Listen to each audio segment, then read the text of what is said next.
الله يا سلام أنت السلام الصلاة والسلام على سيد السلام في كل وادي يومنا فأبصر مقام السلام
wa minka salam salim lana wa fi dinina wal muslimin astaghfirullah astaghfirullah astaghfirullah astaghfirullah astaghfirullah astaghfirullah astaghfirullah anta salam wa minka salam salim lana ila subulis salam astaghfirullah astaghfirullah astaghfirullah astaghfirullah astaghfirullah astaghfirullah astaghfirullah astaghfirullah wa ataina rahmatas salam wa warisa daras salam astaghfirullah astaghfirullah astaghfirullah astaghfirullah siratal ladzina an'amta alaihim Assalamualaikum warahmatullahi wabarakatuh. Bismillahirrahmanirrahim. Bismillahil malikil qudusis salam. Bismillahil azizil hakim. Wassalatu wassalam ala sayyidina wa nabiyina Muhammad wa ala alihi wa sahbihi ajmain. Fa inna insyaallah ab'asu li kitabi Syekh Abdul Qadir Jailani Fathur Rabbani wa nafa'ana bihi wa ulumihi fid dharain amin ya rabbal alamin. Mudah-mudahan melalui saluran Syekh Abdul Qadir Al-Jailani keberagamaan kita makin sempurna, keislaman, iman Islam kita makin sempurna, dan didudukkan kita bersama baginda Rasulullah sallallahu alaihi wasallam, memahami dan mengenali kolbun hati daripada Nabi sallallahu alaihi wasallam, mewarisi para ilmu-ilmu ulama. Amin ya rabbal alamin. Minggu kemarin Syekh mengisahkan celakalah orang-orang yang beramal hanya karena tujuan makhluk, karena tujuan ciptaan-ciptaan, bukan wajah Allah Subhanahu wa taala. Da'an kasyarra wal batara wal farha qala la farhaka. Maka hilangkanlah atau usahakanlah hilangkanlah keburukan-keburukan yang ada pada dirimu. Wal batara itu kesombongan yang ada pada dirimu, rasa sombong, rasa berilmu, rasa sudah lama belajar agama, rasa lebih tahu dari orang, rasa hebat. Yang ada itu timbulkan rasa hina di hadapan Allah. Wal farha, ataupun terlalu berlebihan senang dalam hidup ini. Jadi bagaimana, kan ada orang berpikir aku ingin hidup ini senang, pokoknya habis-habisan senang. Tidak boleh dalam agama seperti itu. Malah di dalam agama persedikit senang. Nah, kelima aja. Kenapa? Karena terlalu banyak senang itu mematikan hati. Jadi kita ambil ausat itu pertengahan. Ujar Nabi, khairu umurikum, sebaik-baiknya amrikum atau umurikum, urusan kalian, ausatuha, ialah pertengahan. Wa ma'anaka ilal haqqi, atau segala sesuatu, bukan ya, terbacaan di bawah.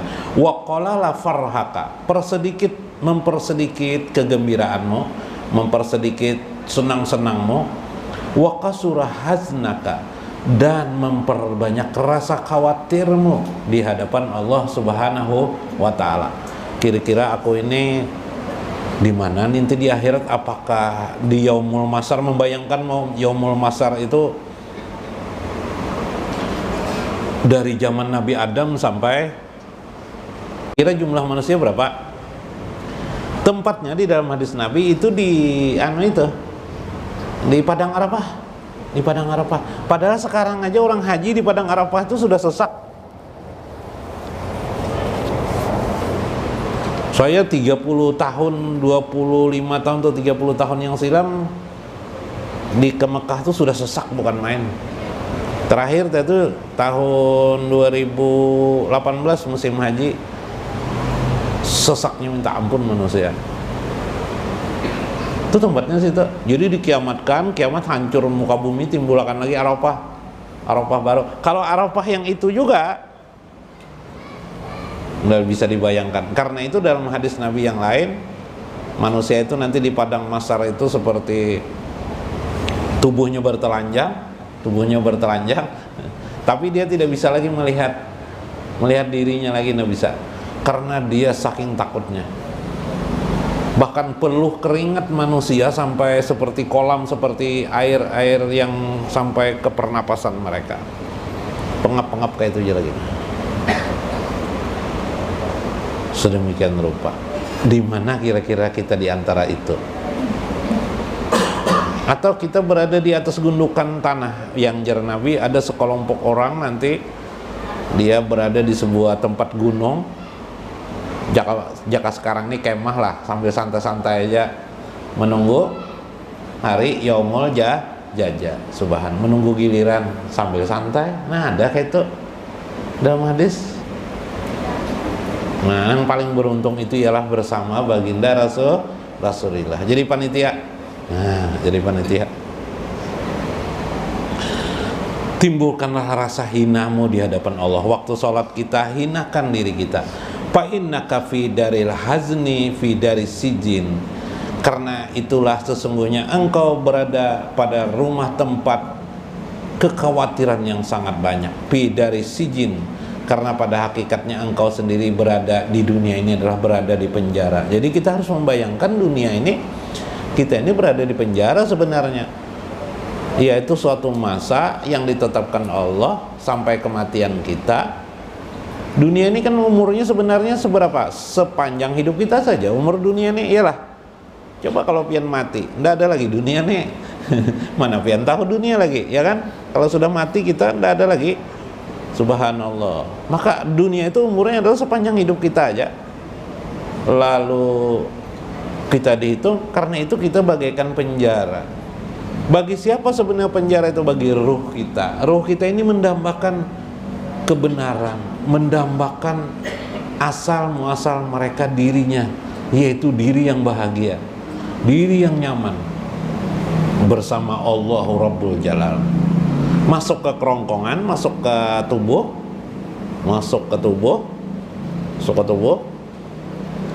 dipenjaralah diri kita ini di dalamnya. Kemudian jasad kita mengajari kita, kesenangan-kesenangan, hawa nafsu dalam hidup ini. Hawa nafsu, ruh pun lupa diri dia, ikut juga asik dengan loba-loba dunia. Tapi tiba-tiba satu saat dia terkejut, tugasku yang sebenarnya bahagia itu bukan ini salah, ini nafsu ini sebenarnya. Maka kadang-kadang orang hidup itu ada hati nurani mengingatkan. Misalnya terlalu bergembira, nanti ada di hatinya timbul, sadang sudah, tua sudah umur, sudah sampai waktunya umur. Subhanallah. Inilah rahasia yang di dalam diri itu manusia itu adalah penjara. Karena Nabi Yuna sallallahu alaihi wasallam daimut tafkir atau daimut tafakkur. Nabi sallallahu alaihi wasallam itu berselalulah beliau itu tafakur dalam hidupnya. Jadi tafakur. Jadi Nabi Muhammad SAW itu selalu tafakur, dia berterus-terusan. Tafakur apa? Tafakur beliau merasa hina dina beliau di hadapan Allah Subhanahu wa Ta'ala. Ini penting kita. Jadi, nah, supaya mudah memahami. Ini tentang hakikat diri lah. Hakikat diri.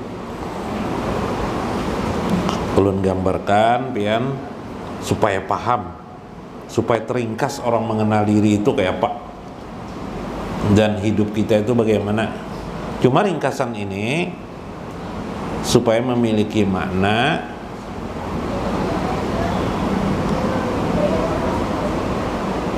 supaya memiliki makna di paham kita. Nah, lah tentang diri manusia. Nah, ini diri manusia lah. Manusia ini ada enggak? Ada lah. Dalilnya Allahul ladzi khalaqas samawati wal ardh. Allah lah yang menciptakan langit dan bumi. Laqad khalaqnal insana fi ahsani taqwim. Ada. Ketika dia merasa ada ini, dia akhirnya tahu dirinya, berilmu, iyalah, mengetahui karena punya pendengaran, penglihatan, lalu dia rasa tahu, maka dia timbullah namanya ego. Ego itu ananiyah.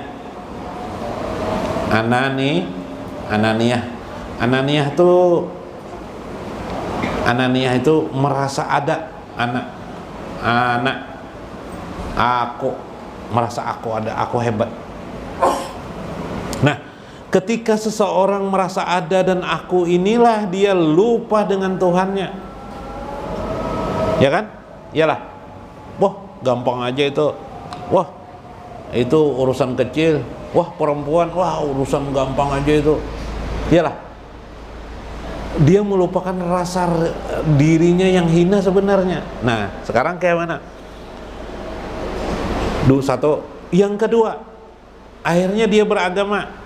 Kebetulan dia beragama. Dikenalkanlah yang maha hebat itu adalah Allah. Ya kelak? Itu kelak? Yang maha hebat itu adalah Allah. Oh ya. Sholat, mau dia sholat, tapi dia tidak tahu hakikat sholat itu apa. Pokoknya asal kerjakan sholat aja. Itulah kebanyakan kita. Sholat sudah selesai. Dah, sholat kewajiban agama yang penting kan kewajiban agama dilaksanakan. Pernah dengar kata kelak? Nah, habis selesai dah, dia lupa. Nah, apa kelupaannya?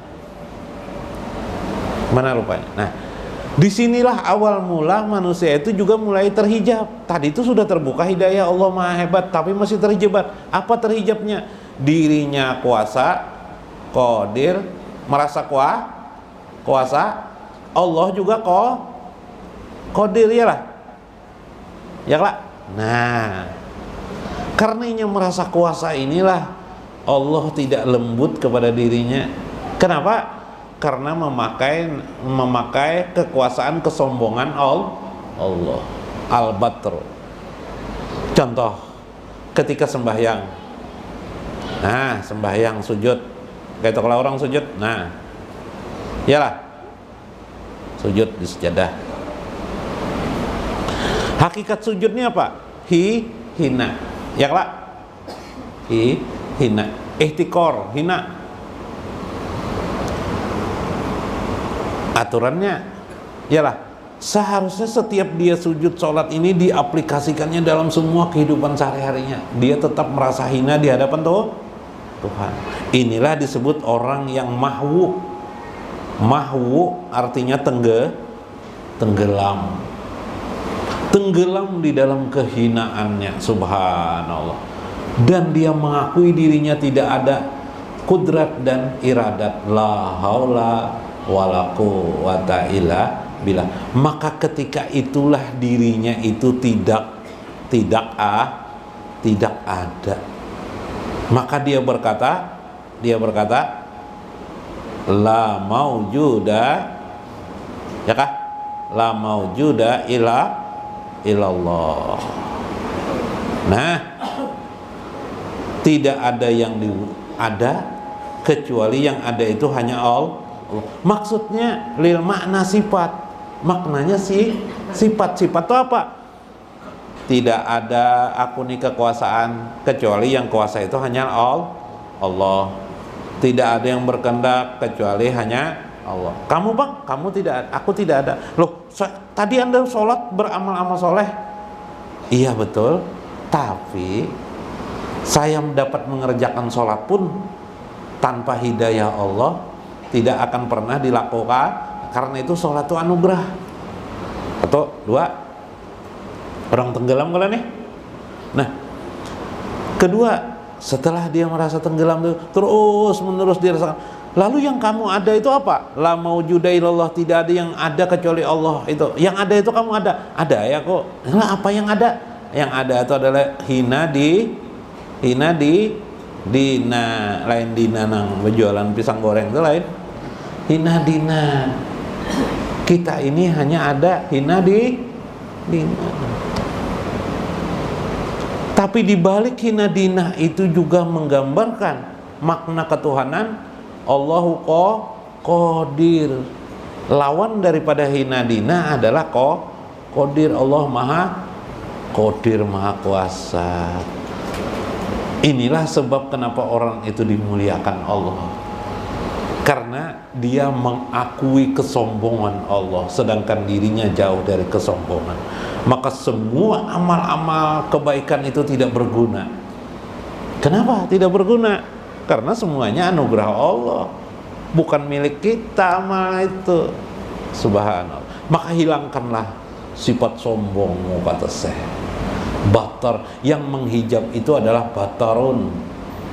Batar itu adalah sombong, merasa bisa, merasa hebat dan mampu. Inilah yang menghijab manusia, yang mengakibatkan dia diajab di api neraka kelak. Nah, itu hasil orang berpikir qalilul farhi. Nabi SAW itu qalilul farhi, sedikit beliau senang. Kita ini enak sekali hidup.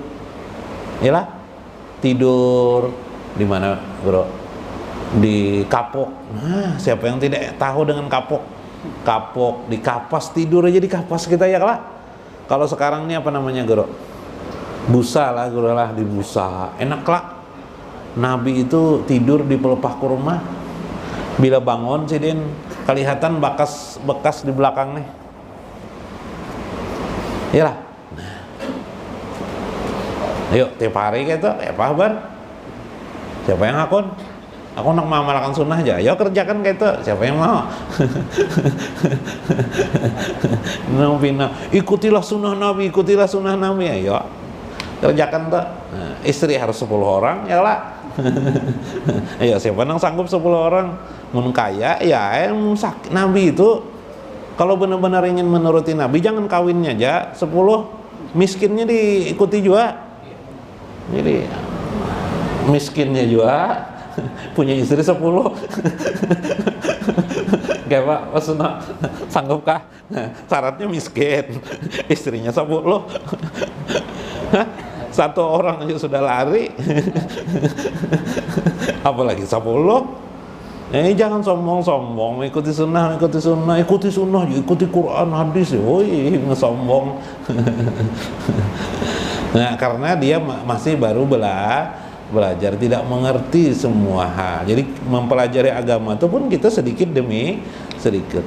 Kasirul ahjan, tapi Nabi itu, ujar Syekh Abdul Qadir Jailani, kasirul ahjan, sangat banyak beliau itu hujun, penuh harap kepada Allah, rasa khawatir. Sehingga sampai beliau berkata, ditanya oleh Aisyah, ketika ditanya, apakah engkau mendoakan aku? Selalu di setiap doaku kusertakan umatku, aku doakan umatku. Jadi beliau itu mendoakan umat terus sepanjang hidupnya. Nah, itu amalan yang Allah maghfir ummata Sayyidina Muhammad. Itu amalan Syekh Abdul Qadir Jailani itu, Allah maghfir ummata Sayyidina Muhammad. Ya Allah, ampunilah ummata Sayyidina Muhammad. Dalam kitab beliau Al-Munazat Syekh Abdul Qadir Jalani, ini salah satu doa Syekh Abdul Qadir Jalani. Ya Allah, ampuni umat Sayyidina Muhammad. Allah mastur umat Sayyidina Muhammad. Ya Allah, lindungi, tutuplah umat Nabi Muhammad, keaibannya, kesusahannya. Masya Allah. Allah marham umat Sayyidina Muhammad. Ya Allah, kasih sayangi umat Sayyidina Muhammad. Nanti ada syairnya, saya sudah buatkan syairnya. Nah, tentang itu doa itu, jadi mudah dengan memahami syair, mendengar syair sambil menghafal, sambil mengingat nanti. Insya Allah nanti. Dikit lagi terakhir. Wa qalilud dohki atau dohaki, mempersedikit tertawa. Nah, tertawa disedikiti. Ya lah. Nah, santai-santai aja, jangan tertawa terus. Ada kalau spesial sekarang khusus TV pun ada, TV khusus kocak kah, itu tertawa terus bila melihat tuh. Oh, habis-habisan tertawa. Ya enggak apa-apa, sekali-sekali. Nabi pun juga suka tertawa, tapi sekali. Bahkan beliau pernah tertawa sampai kelihatan gigi beliau. Kalau kita tertawa sampai liur kita kelihatan lah. Illa tabassuman, kecuali senyum. Nah, silahkan senyum yang diperbanyak. Senyum ya beliau. Thayyiban liqalbi ghairihi, yaitu senyum dengan menggunakan hati, bukan senyum mencibir bahasa kita. Ujar saya, bagaimana kita senyum menggunakan hati. Nah, ini. Jadi senyum, supaya senyum itu menggunakan hati ada syaratnya. Syaratnya ada. Bila syarat ini tidak dapat dilaksanakan, kita tidak bisa dengan hati apa? Memandang alam semesta ini, diri kita dan orang lain adalah rahmat dari Allah Subhanahu wa ta'ala. Semua mereka adalah utusan Allah. Yaitu utusan dari rahmat Allah Subhanahu wa ta'ala. Bila kita melihat begitu, maka kita bisa senyum dengan orang. Tidak ada sedikit rasa benci di hati kita. Ini rahasia ma'rifatnya. Kenapa dulu para ulama itu hebat? Ulama-ulama dulu seperti Syekh Abdul Qadirnya hebat. Di hati mereka tidak ada rasa benci. Yang ada di hati mereka doa. Doa mereka berbentuk apa? Memandang orang lain, hidup, makhluk, bahkan hewan pun adalah rahmat dari Allah Subhanahu wa ta'ala. Kawalah. Nah, bila kawal ini melakukan ini zikir sepanjang hidup pian. Tergolonglah pian manusia yang selalu berzikir, salah satu manusia yang selalu berzikir terus menerus, namanya zikir daim namanya. Ya kah? Kawai dia melakukanlah. Jelasnya illa tabassuman, kecuali tabasan liqalbi wa ghairihi, kecuali senyum, yang senyum itu di dalamnya adalah makna jiwa mau melihat alam semesta ini rahmat. Nah, itu arti orang ma'rif, arti orang mengenal Allah Subhanahu wa ta'ala. Subhanallah. Mudah-mudahan bermanfaat, mudah-mudahan bermakna. Wallahul muwafiq ila aqwamit thoriq. Wassalamualaikum warahmatullahi wabarakatuh.